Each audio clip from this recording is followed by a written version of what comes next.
Tapi segera, melihat Qin Yichen mengerutkan alis pedangnya, perlahan mengangkat telapak bahu leluhur bayi berdarah itu, dan membuat dua gerakan di udara di antara keduanya, dia tidak bisa menahan diri untuk tidak terkejut. Bagaimana perasaanku? Kamu sepertinya semakin pendek dan panjang. Petik 2. Begitu kata-kata ini keluar, leluhur bayi berdarah itu kesal pada saat itu. Wajahnya suram, dan dia ingin melompat dan memukul lutut Qin Yichen. Kentut. Kamu pendek. Petik 2. Namun, Qin Yichen melihat telapak tangannya dan perbedaan ketinggian antara keduanya. Dengan hati-hati berpikir, saya tidak merasa salah. Sebelum telapak tangan saya jatuh di bahu Anda, lengan saya masih perlu sedikit ditekuk. Tapi sekarang. Petik 2. Jika Anda lebih pendek, saya khawatir saya harus sedikit menekuk lutut saya sehingga saya bisa meletakkan tangan saya di bahu Anda. Meskipun ini bukan masalah besar, Qin Yichen sangat penasaran. Anda tahu, pembangkit tenaga listrik dari ranah kaisar. Belum lagi ranah kaisar, sulit untuk mengubah tubuh ilahi dan tubuh Dao setelah menjadi dewa. Melihat keraguan Qin Yichen, Putri Wenxing semua mendekat, penuh kebaruan, seolah-olah mengawasi seorang anak. Putri Wenxing juga menggunakan tangan gioknya untuk memberi isyarat antara dadanya dan leluhur yang berdarah. Seolah-olah dia telah menemukan dunia baru. Sungguh, leluhur, kamu tampaknya lebih pendek lagi. Petik 2. Leluhur berdarah itu mengangkat kepalanya. Dengan tinggi badannya, sulit untuk melihat wajah Putri Wenqing. Ini membuatnya marah, terutama ketika dia diawasi sebagai seorang anak, dan tiba-tiba melompat dan memukuli Qin Yichen dengan marah. Nak, apakah kamu pikir kamu tinggi? Jika kamu memotong kakimu, apakah kamu masih tinggi? Petik 2. Qin Yichen mengelak lagi dan lagi. Sementara Yao Yuekong menatap matanya dan tidak bisa menahan tawa dan bercanda. Baru saja melihat kaki Tianxing, sepertinya lebih tinggi darimu. Semua orang tidak bisa menahan tawa. Dan leluhur bayi berdarah itu sangat marah sehingga dia berteriak, wow. Petik 2. Saya melihat leluhur berdarah seperti tamparan. Kakinya menghentak marah. Dan setelah kuil kilin cukup bergetar, dia tidak bisa menahan diri untuk menerkam Bai Guanxing. Memeluk pahanya, dengan menyedihkan dan menyedihkan. Pak, saya ingin bertambah tinggi. Anda pasti punya cara, kan? Anak-anak kecil ini terlalu banyak menipu orang. Petik 2. Namun, Bai Guanxing mengizinkan leluhur bayi darah untuk memegang pahanya, seperti anak kecil yang meminta permen. Tetapi dia tersenyum pada Qin Yichen. Kamu benar. Dan dia akan menjadi lebih pendek dan lebih pendek di masa depan. Tuan, jangan bicara lagi. Petik 2. Leluhur bayi darah akan runtuh. Memikirkannya sebagai kerajaan kekaisaran yang kuat. Mengapa tidak ada iblis gila yang adalah iblis Yuekong yang ramah tamah dan sombong?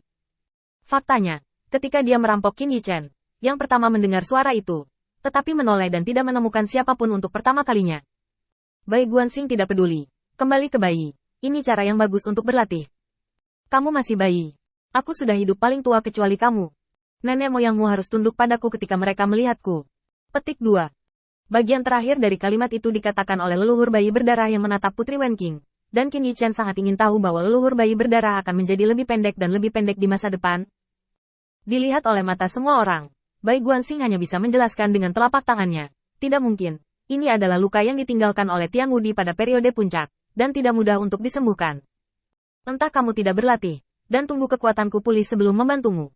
Leluhur berdarah itu tidak berdaya dan khawatir. Berapa lama itu? Petik 2. Bai Guanxing berpikir sejenak. Karena kalian semua mengatakan bahwa Tian Wudi sama denganku, puncaknya adalah puncakku. Itu terlalu lama, kan? Petik 2. Leluhur bayi berdarah runtuh. Dan Qin Yichen mendengar bahwa leluhur bayi berdarah memberontak melawan sekelompok pria kuat dari dunia luar. Meskipun mereka mengambil keuntungan dari kerusakan parah yang tak terkalahkan dan serangan menyelinap, tetapi pada saat itu yang tak terkalahkan terluka oleh dewa. Dengan kata lain, langit yang tak terkalahkan di puncaknya akan berani menyaingi Raja Dewa. Cedera serius adalah keadaan. Puncaknya adalah kekuatan. Selain itu, leluhur bayi darah mengatakan bahwa Tian Wudi yang mengetahui bahwa mereka memberontak sangat marah dan membunuh banyak orang kuat dari dunia luar. Leluhur bayi darah dapat hidup, yang jauh lebih baik daripada yang lain. Tapi ini juga meninggalkan leluhur bayi darah dengan luka yang tak terhapuskan, seperti kutukan. Pada saat itu, darahnya mengalir ke belakang, seolah-olah yang tak terkalahkan akan mendapatkan kembali semua yang telah dia berikan kepadanya. Qin Yichen tidak bisa tidak mengingat bahwa ketika dia pertama kali melihat leluhur bayi berdarah, meskipun dia masih kecil, dia terlihat sangat tua dan mengerikan.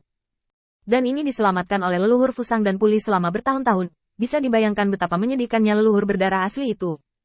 Setelah bertemu di kota Wuxin, Bai Guanxing sendirian menginstruksikan leluhur bayi berdarah.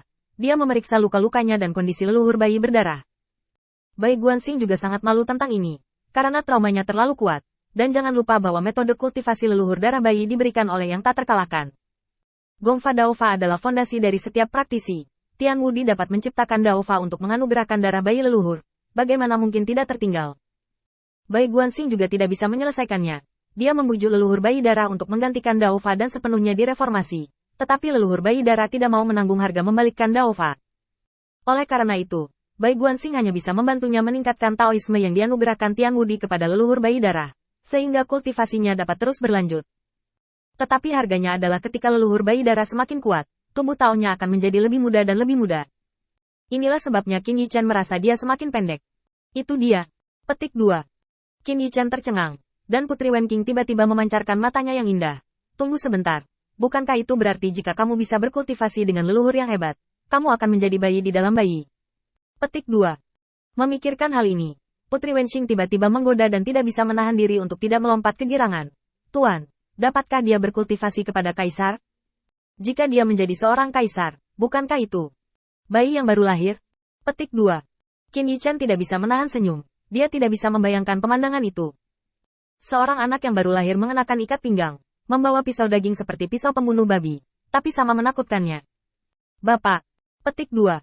Memikirkan adegan ini, leluhur bayi berdarah tidak tahan lagi, dan dia memandang Bai Guanxing dengan putus asa. Adegan ini sulit dia terima. Dia adalah pembangkit tenaga listrik kerajaan kaisar. Selain itu, leluhur bayi darah juga sombong. Dia merasa bahwa iblis Yue Kong dan kaisar lainnya tidak dapat mengalahkannya sama sekali. Namun, kaisar lainnya adalah semua kaisar yang berada di atas langit, dan kaisar agung. Tetapi semakin lama dia, semakin muda dia. Kuncinya adalah ini tidak muda. Ini adalah menjadi anak kecil. Putri Wenqing tidak bisa menahan tawa. Ini bagus. Dan saya akan menjadi muda selamanya. Dan saya harus berlatih dengan cara ini ketika saya menjadi tua. Apa? Petik 2. Leluhur berdarah runtuh. Dan teriakan Qin Yichan datang dari kuil Qilin. Kamu tenang. Tidak ada gunanya jika kamu memotongku. Jika kamu memotong kakiku, itu akan lebih tinggi darimu. Kamu tidak akan lama jika kamu potong aku. Tinggi. Meskipun penampilan leluhur bayi darah Qin Yichan saat ini akan diajak oleh Qin Yichan, godaan semacam ini hanya akan menjadi lebih dan lebih serius di masa depan. Tetapi bahkan yang pertama tidak dapat mengabaikan perubahan yang baik.